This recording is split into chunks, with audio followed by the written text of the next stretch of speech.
주여기 은행하시네. 주 경배해, 주 경배해.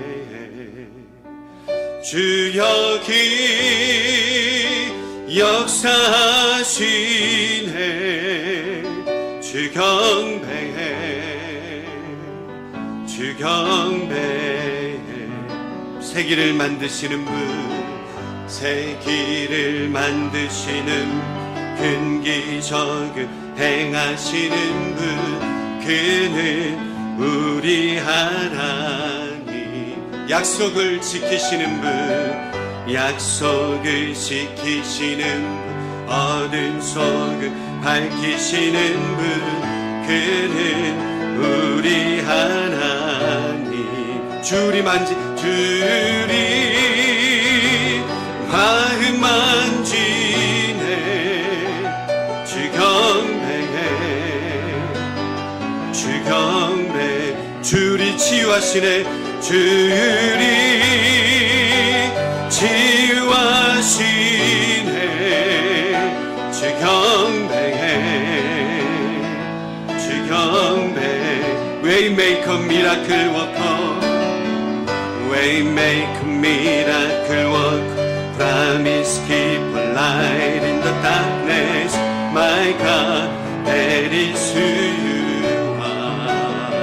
Waymaker, Waymaker, miracle worker, promise keeper, light in the darkness.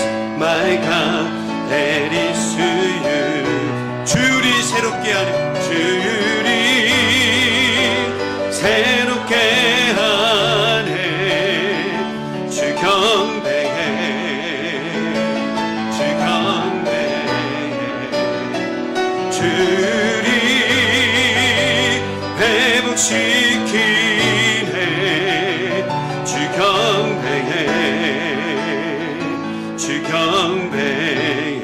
세기를 만드시는 분, 세기를 만드시는 분, 근기적을 행하시는 분, 그는 우리 하나님. 약속을 지키시는 분,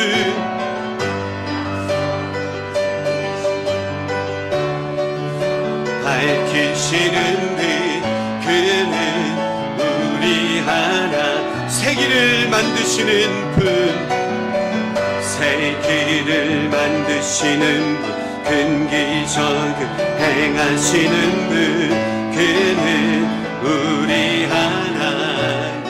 약속을 지키시는 분, 약속을 지키시는, 어둠 속을 밝히시는 분, 그는 우리 하나님.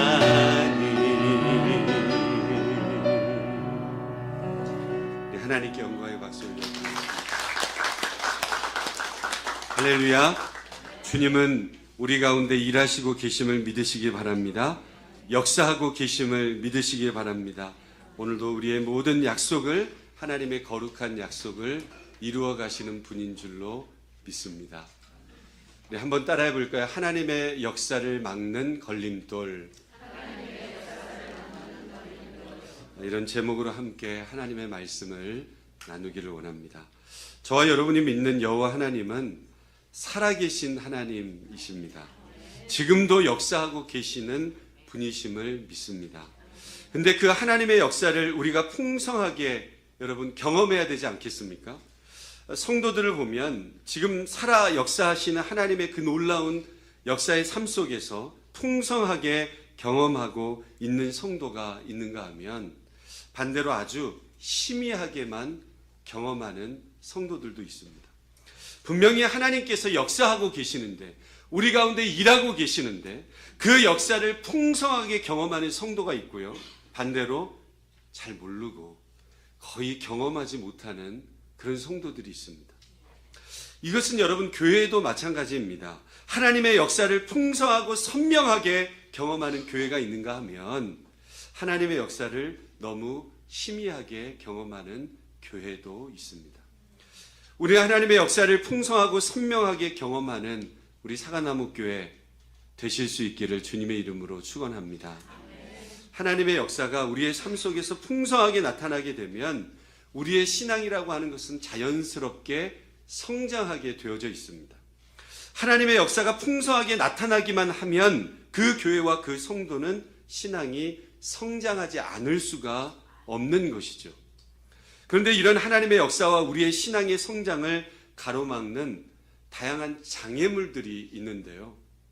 그 중에서 오늘 본문 말씀을 통해서 우리가 세 가지의 장애물을 우리가 함께 살펴보기를 원합니다.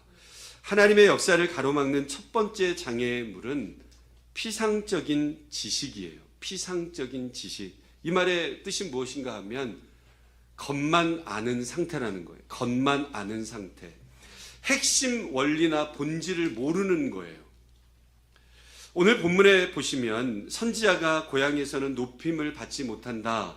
예수님의 아주 유명한 말씀이 기록되어져 있는데요. 43절, 44절 말씀 우리 함께 읽어보겠습니다. 시작. 이틀이 지남에 예수께서 거기를 떠나 갈릴리로 가시며 친히 증언하시기를 선지자가 고향에서는 높임을 받지 못한다 하시고, 여러분 이렇게 말씀하시죠. 이 말씀은 사실 예수님 자신을 두고 하신 말씀이에요. 예수님의 고향인 갈릴리, 그 중에서도 나사렛에서는 사람들이 예수님을 높이지 않을 것이다, 이런 말씀이에요. 왜 이런 현상이 나타났을까? 바로 고향 사람들의 예수님에 대한 피상적인 지식 때문에. 피상적인 지식. 고향 사람들은 예수님을 여러분 어때요? 어렸을 때부터 예수님의 모습을 다 알잖아요. 동네 어르신들은 저 예수는 목수 요셉의 아들이고 외모도 평범하고 뭐 학벌도 뭐 그리 있는 것도 아니고, 어렸을 때 이런저런 성장 과정 속 사건들 여러분 동네 사람들이 다 알아요, 몰라요? 동네 사람들 다 알지 않습니까? 그렇게 생각을 했어요. 문제는 이런 피상적인 지식이 예수님의 전부라고 생각했다는 거예요. 그래서 예수님이 공생애를 시작하시고 천국 복음을 전하셔도 그들이 과거에 알고 있던 피상적인 지식이 장애물이 되어져서 예수님은 어때요? 메시아로 영접하기도 힘들고, 그죠? 예수님이 전하시는 말씀의 능력을 경험하기도 어렵게 되어졌다, 그 말입니다. 예수님이 고향 사람들 앞에서 천국 복음을 전하시면 동네 어르신들이 뭐라고 대답했을까요? 이렇게 아마 대답했을 거예요. 내가 쟤 어려서부터 봤어. 그죠? 천국 복음을 전파하시는데 내가 쟤 어렸을 때부터 봤어. 내가 얘를 아는데 이상하게 어느 날부터 좀 말 좀 잘하네. 네. 이 정도예요, 이 정도. 결국 예수님이 전하시는 말씀을 하나님의 말씀으로 받지 못하는 거예요. 저 옆집 목수 아들 예수로만 알지 그분을 메시아, 그리스도로 영접하기가 너무나도 힘들다는 거예요. 이렇게 피상적인 지식이 하나님의 크신 역사를 가로막는 장애물이 된다는 거예요. 이런 큰 실수가 여러분 오늘날 우리의 모습 속에도 분명히 있습니다. 예를 들면 이런 경우죠. 우리 교회에 등록한 성도에게 이제 등록하셨으니까 기초 성경 공부부터 함께 감당하시죠. 이렇게 권면하면 어떤 분들은 뭐 많이 있다는 얘기가 아니에요. 어떤 분들은 성경 공부할 만큼 했는데 굳이 내가 또 성경 공부를 해야 되나? 이런 반응을 보여요. 내가 신앙생활 몇십 년을 했는데 굳이 내가 옛날 다 해왔는데 뭐 또 해? 예전에 제자훈련 몇 단계까지 내가 다 했다, 속으로 얘기하는 거예요. 성경 공부 내가 웬만큼 다 했어. 수련회도 내가 많이 다녀봤어. 단기 선교도 내가 여러 번 다녀봤어. 그래서 나는 속으로 얘기하는 거예요. 알 만큼 알아. 이렇게 생각하는 경우가 있습니다. 근데 막상 성경 공부를 여러분 시작하고 나면 끝나고 나서 피드백 시간에 이런 고백들을 하는 성도들이 있습니다. 사실 내 모습 속에 나는 다 안다고 생각했는데, 그래서 솔직히 말씀드리면 마지못해 내가 그 성경 공부 참여해 줬는데 막상 들어보니까 내가 모르고 있던 내용들이 너무 많이 있었고 내가 새롭게 깨닫는 것들이 참 많이 있었습니다. 은혜 많이 받았습니다. 이런 고백을 자주 듣게 되어지는 거예요. 여러분 수련회도 마찬가지고 단기 선교도 마찬가지입니다. 예전에 내가 몇 번 해봤다.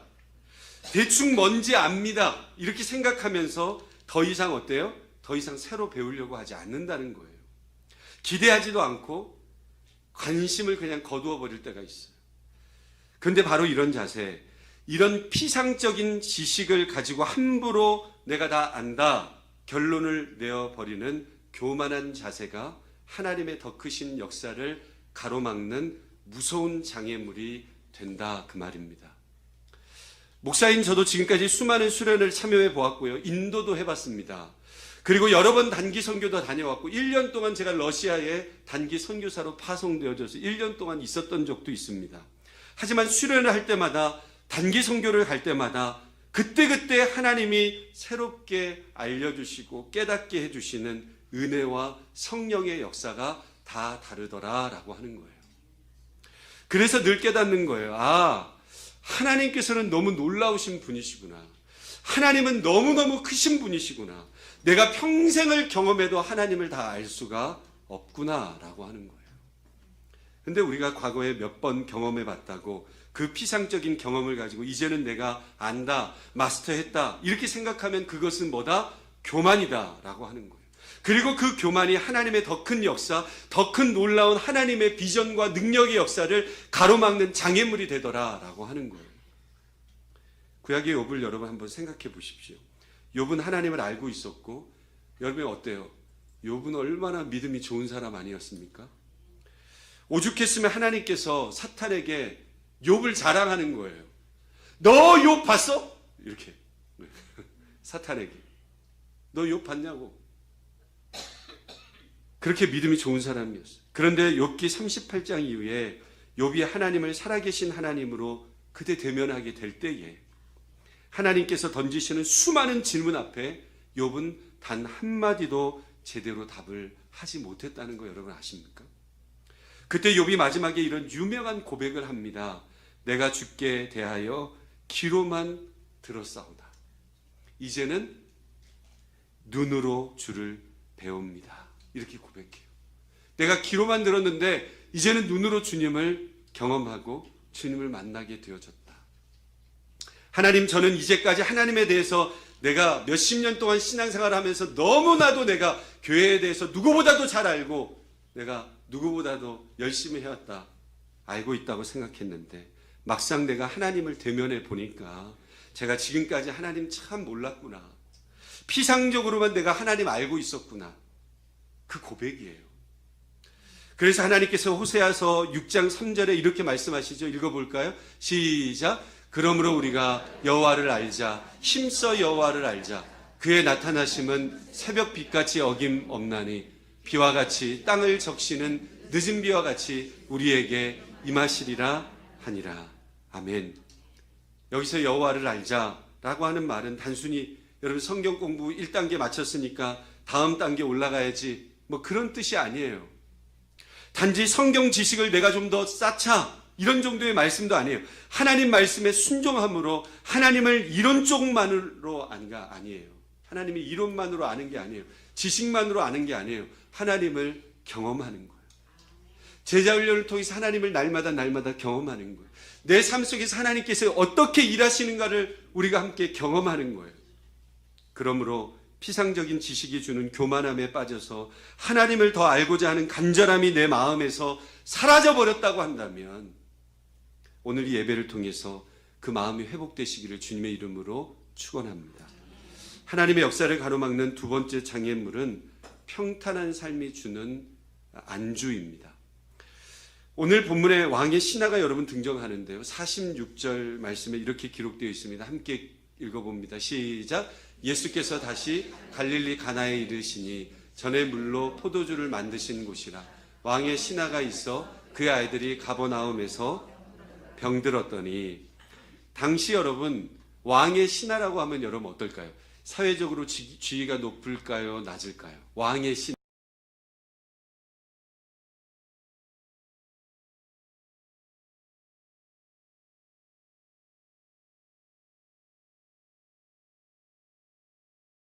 요청했다는 것은 여러분 평소 같았으면 있을 수 있는 일이에요, 없는 일이에요? 있을 수가 없는 일이면 지극히 높은 양반이 여러분 천민집 아들의 말에 귀를 기울이고 그 천민에게 도움을 구하는 것과 마찬가지 상황이에요. 근데 오늘 본문에 나오는 왕의 신하는 실제로 어떻게 합니까? 그렇게 행하고 있어요. 어떻게 이런 일이 벌어졌을까? 그의 사랑하는 아들이 죽게 된 거예요. 여러분, 자녀가 죽게 됐거나 자녀가 어려우면 여러분 행하겠어요, 안 하겠어요? 47절 말씀 읽어볼까요? 시작. 그가 예수께서 유대로부터 갈릴리로 오셨다는 것을 듣고 가서 청하되 내려오셔서 내 아들의 병을 고쳐주셔서 하니 그가 거의 죽게 되었습니다. 왕의 신하에게 사랑하는 아들이 죽어가는 위기와 고난이 없었다고 한다면 그는 절대로 목수의 아들 예수님을 찾아갔을까요? 찾아가지 않았을 거예요. 그의 높은 지위가 보장해 주는 평탄한 삶 때문에 예수님을 찾지 않을 가능성이 굉장히 높다라고 하는 거예요. 이 모습을 여러분 우리가 영적인 눈으로 보면 삶의 평탄함이라는 것이 꼭 좋은 것만이 아니구나, 이것을 알 수 있어요. 아멘이 별로 없어요. 네, 평탄하고 싶으니까. 왜냐하면 별 문제가 없는 평탄한 삶이 우리가 주님께 더 가까이 나아가는 것을 오히려 막는 장애물이 될 수도 있다, 그 말이에요. 반대로 말하면 삶 속에 찾아오는 고난이 꼭 나에게 나쁜 것만도 아니다, 그 말이에요. 오늘 본문에 나오는 왕의 신하가 바로 이런 경우예요. 그의 삶에 찾아온 위기와 고난이 오히려 하나님의 역사를 가로막는 장애물을 허물어버리는 강력한 도구가 되어졌다, 그 말이에요. 다윗을 여러분 한번 생각해 보실 수 있기를 바랍니다. 다윗의 주옥 같은 신앙 고백과 찬양, 여러분 시편에 많이 기록되어져 있잖아요. 그 아름다운 시편의 대부분은 다 어디에서 기록되어져 있어요? 화려하고 편안한 왕궁에서 여러분 시편이 지어졌습니까? 아니면 고난의 환경 속에 광야에서 여러분 지어졌습니까? 자기 자식이 자기를 죽이려고 그러고 친구가 죽이려고 그러고, 네? 몸둘 데도 없고 그 광야와 같은 그 시간들 속에 대부분 여러분 그 시편이 광야에서 만들어지지 않았습니까? 인생의 앞날이 전혀 보이지 않고 사방에서 원수들이 자기를 노리고 날마다 위기와 고난이 삶 속에서 묻어 있을 그때 다윗은 하나님 앞에 어땠어요? 더 가까이 나아갔어요. 하나님을 더 의지했어요. 그의 믿음은 거침없이 성장했습니다. 그 고난 가운데서 주옥 같은 시편이 나온 것 아닙니까? 그러나 그가 마침내 광야의 고난을 벗어나서 왕위에 오르고 여러분 화려한 왕궁에서 평탄한 삶을 누리게 되어졌을 때 그의 신앙 성장은 어때요? 정체되기 시작했고, 정체되는 정도가 아니에요. 나중에는 어떻게 됐습니까? 간음죄와 살인죄까지 저지르는 타락의 길로 어떻게 해요? 떨어져 버렸어요. 그러므로 삶의 평탄함이 우리 신앙의 목표가 되어서는 안 된다는 거예요. 여러분 아멘이십니까? 네, 평탄하고 싶잖아요. 우리의 기도들의 대부분을 여러분 한번 살펴보십시오. 사실 대부분이 평탄한 삶을 위한 기도 제목이에요. 하나님, 나 선교지 가서 죽고 싶습니다. 뭐 이런 기도 하십니까? 그런 기도 안 하죠. 어떻게 하면 이 땅에서 잘 살까? 어떻게 하면 가족이 건강할까? 자녀들 좋은 대학 보낼까? 좋은 직장 얻을까? 남편의 승진 어떻게 할까? 집 문제가 어떻게 되면 해결될까? 사업의 성공은 어떻게 할까? 여러분 다 중요한 기도 제목이지만 사실 이 모든 것의 공통점은 여러분 무엇입니까? 내 삶이 좀 평탄해졌으면 좋겠다, 그 얘기예요. 그 열망입니다. 여러분 절대로 오해하지는 마십시오. 그 기도를 안 해도 된다, 이 얘기가 아니에요. 여러분 당연히 건강을 위해서도 자녀들을 위해서도 가정과 직장을 위해서도 여러분 우리가 당연히 기도해야 되죠. 다만 그것이 우리의 기도의 전부가 되어서는 안 된다, 그 말이에요.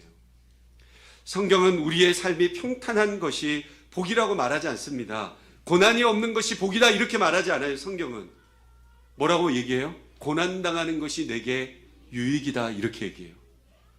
시편 73편 28절 말씀 볼까요? 시작. 하나님께 가까이 함이 내게 복이라. 내가 주 여호와를 나의 피난처로 삼아 주의 모든 행적을 전파하리이다 이렇게 얘기해요. 여러분 잊지 마십시오. 문제가 없는 평탄한 삶 때문에 내가 하나님과 더 멀어지게 되었다고 한다면, 문제 없는 것 때문에 하나님과 더 멀어졌다고 한다면 그 평탄함은 복이 아니라 재앙이라는 거예요. 반대로 고난 때문에 내가 하나님과 더 가까워졌다, 이 고난 속에 눈물과 기도로 하나님을 더 만나게 되어졌다. 그러면 그 고난이 내게 유익이고 여러분 복인 줄로 믿으시기를 바랍니다. 사람은 누구나 예외 없이 삶이 평탄해지잖아요. 하나님 별로 찾지 않습니다. 우리부터 여러분 그렇잖아요. 지금까지 제가 목회해오면서 성도들을 보아도 여러분 그렇습니다. 삶이 평탄해지면 우리는 하나님께 간절히 매달리기보다는 그때부터는 나의 성을 쌓는 거예요. 나의 성을 쌓아요. 내 안전을 위한 성을 쌓고 내 안정을 위한 울타리를 막 쌓으려고 그래요. 그리고 그 안에서 여러분 뭐 하려고 그래요? 안주하려고 그러는 거예요. 그러나 그 성은 여러분 우리를 지켜줍니까? 그 성은 우리를 지켜주지 못해요. 도리어 우리의 신앙을 더 썩게 만들 가능성이 있다라는 거예요. 여러분에는 지금 신앙의 목표가 있으십니까? 지금 내 신앙 수준에 만족하지 않고 내가 성령 안에서 날마다 더 자라가기를 원합니다.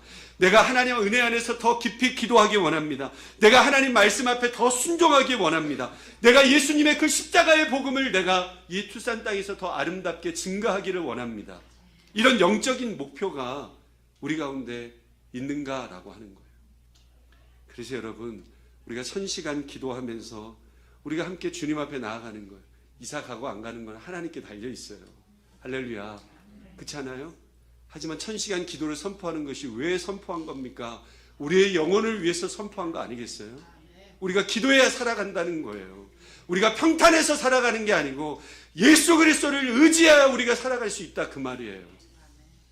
아무런 신앙의 목표 없이 그냥 현실에 안주하며 살아가면 하나님께서는 때때로 고난이라고 하는 아픔을 허락하셔서 지금 우리의 신앙을 다시 깨우신다라고 하는 거예요. 아, 지금 내가 고난 가운데 있다. 내가 어떤 아픔 가운데 있다.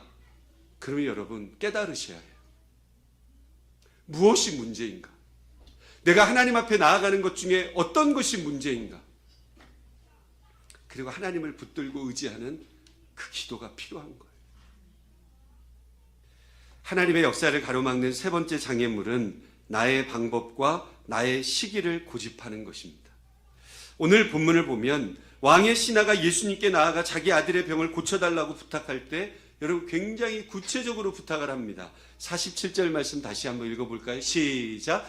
그가 예수께서 유대로부터 갈릴리로 오셨다는 것을 듣고 가서 청하되 내려오셔서 내 아들의 병을 고쳐주소서 하니 그가 거의 죽게 되었습니다. 여기서 여러분 중요한 문장 중에 내려오셔서라고 하는 것이 참 중요한 문장이에요. 무슨 뜻입니까? 예수님, 갈릴리 가나에 계신 주님께서 저희 집이 있는 가버나움까지 직접 내려오셔서 죽어가는 제 아들을 좀 만나주시고 기도를 해주시든지 안수를 좀 해주시든지 주님 그렇게 해주시기를 원합니다. 그 이야기예요. 당시 갈릴리 가나에서 가버나움까지의 거리는 21마일 정도 되었습니다. 지금은 어떻게 했어요? 차로 여러분 21마일, 에휴 아무것도 아니지. 금방 가지만 그 당시에는 거의 하루 종일 가야 거는 거리였어요. 천천히 걸으면 1시간에 여러분 2.5마일 정도 걷는다. 2.5마일에서 3마일 정도 걷는다. 이렇게 여러분 생각해 보면 쉬는 시간까지 합쳐가지고 하면 9시간에서 10시간은 걸어가야 돼요. 그러니 왕의 신하가 예수님께 기대하고 있는 응답의 시간은 여러분 뭐겠어요? 하루 후이지 않겠습니까? 응답의 방법은 함께 가셔서 직접 아들을 만나서 기도해 주시든지 안수해 주시든지 직접 예수님께서 가서서 행해 주시는 것이 여러분 왕의 신하가 요구하는 거였어요. 그런데 예수님이 그 죽어가는 아들을 고쳐주시는 하나님의 시간과 방법은 왕의 신하가 기대한 것과는 전혀 달랐다는 거예요. 예수님은 여러분 언제 고치셨습니까? 지금 바로. 할렐루야. 지금 바로 하나님의 역사가 일어난다는 거예요. 믿으십니까? 그 자리에서 고치셨어요. 예수님께서는 내가 집에 돌아가서 아들을 만났을 때 그때쯤에 나을 것이다. 여러분 그게 아니라 지금 이 순간 내가 말씀으로 고쳐주겠다. 할렐루야. 그리고 어떻게 고치셨습니까? 여러분 하나님이 하시면 순간이에요. 여러분 그걸 믿으십니까? 하나님이 하시면 1초도 안 걸려요. 왕의 신하가 기대했던 것처럼 직접 가서 안수하시거나 손을 얹고 기도해 주시는 것이 아니라 하나님은 순간의 말씀으로 고치시는 능력의 주님이심을 믿으시기를 바랍니다. 50절 말씀 볼까요? 시작. 예수께서 이르시되 가라 내 아들이 살아 있다 하시니 그 사람이 예수께서 하신 말씀을 믿고 가더니. 이 말이 뭐예요? 이미 내가 다 고쳤다 그 말이에요. 이미 내가 다 일했다 그 말이에요. 너는 믿고 가기만 해라. 할렐루야. 오늘도 주님께서 여러분들의 마음과 우리 교회를 고치시고 회복하시는 줄로 믿으시기를 바랍니다. 믿고 가면 되는 거예요. 우리가 여기서 알 수 있는 중요한 사실이 있어요. 우리가 여러분 기도할 때 늘 내가 기대하는 응답과 시간의 방법이 있어요. 내가 기대하는 거. 내가 기대하는 방법과 시간이 있어요. 하나님 언제까지 이렇게 해주세요. 이 방식으로 하나님 응답해 주세요. 근데 그 시간과 방법이 하나님이 내 삶에 역사하시는 시간과 방법과 같을 때가 많아요? 다를 때가 많아요? 여러분 어때요? 내가 원하는 시간, 하나님께서 원하시는 시간, 크로노스, 카이로스, 하나님께서 원하시는 시간대로 될 때가 많아요? 내 시간대로 될 때가 많아요? 하나님의 시간대로 될 때가 많죠. 문제는 우리가 끝까지 내 시간, 내 방법만을 고집하면 하나님의 크신 역사를 우리는 놓치기 쉽다라는 거예요. 내 방법, 내 시간만 붙잡고 있다가 그 방식대로 여러분 풀리지 않으면 어때요? 그때부터는 쉽게 시험에 들고 낙심하고 중간에 어때요? 막 포기해버리는 거예요. 이게 여러분 쌍이에요. 쌍. 똑같습니다. 패턴이에요.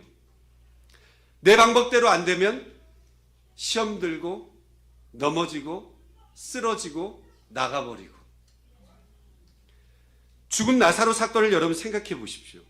나사로가 병들어 죽게 되었을 때 누이들인 마르다와 마리아가 사람을 보내서 예수님께 간절히 요청했습니다. 주님, 사랑하시는 나사로가 병들었습니다. 빨리 와 주십시오.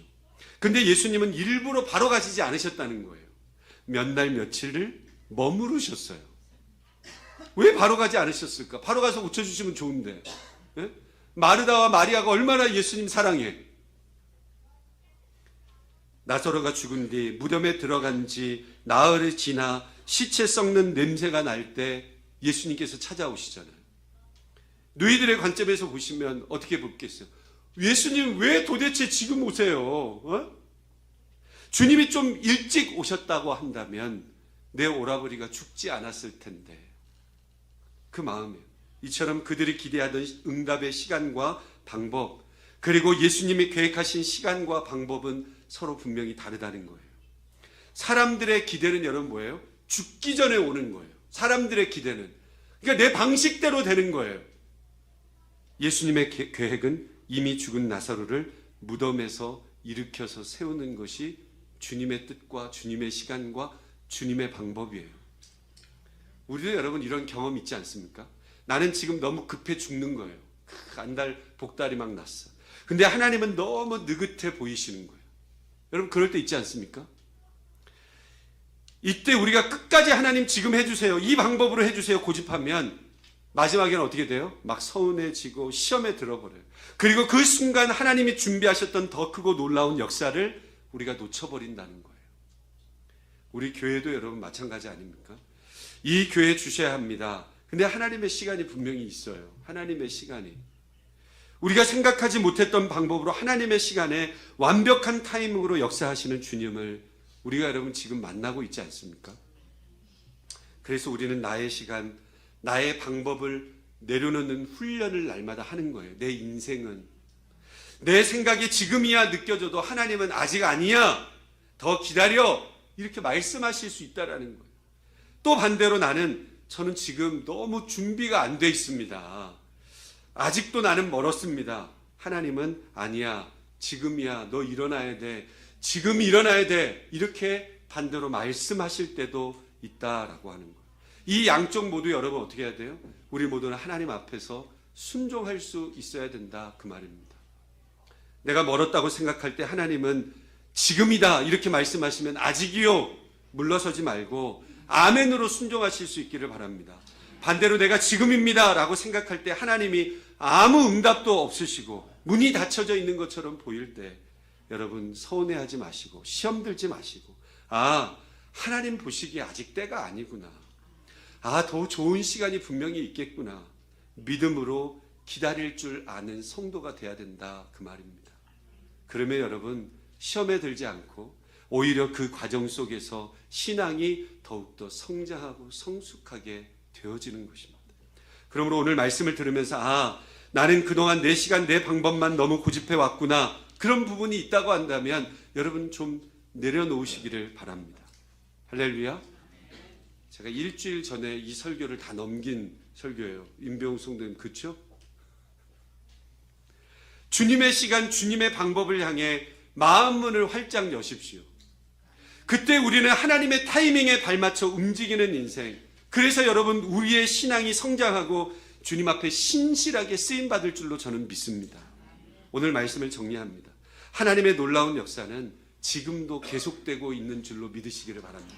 하나님은 지금도 일하시고 지금도 왕성하게 역사하고 계시는 거예요. 근데 그 역사를 많이 경험하는 성도가 있는가 하면 거의 경험하지 못하는 성도도 있고요. 그 역사를 너무너무 풍성하게 누리는 교회가 있는가 하면 너무 희미하게 경험하는 교회도 있더라, 그 말입니다.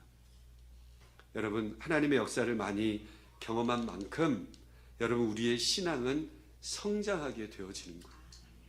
오늘 우리는 그 하나님의 역사를 방해하는 세 가지 장애물을 살펴보았습니다. 첫 번째로는 피상적인 지식이라고 그랬어요. 나 이거 압니다. 예전에 다 해봤습니다. 수련회 많이 다녀봤고요. 성경 공부도 누구보다도 아마 목사님보다 더 많이 해봤을걸요. 제자훈련도 다 마쳐봤어요. 이런 태도는 영적인 교만입니다. 하나님은 우리가 겸손한 마음으로 주님 저는 아직도 잘 모릅니다.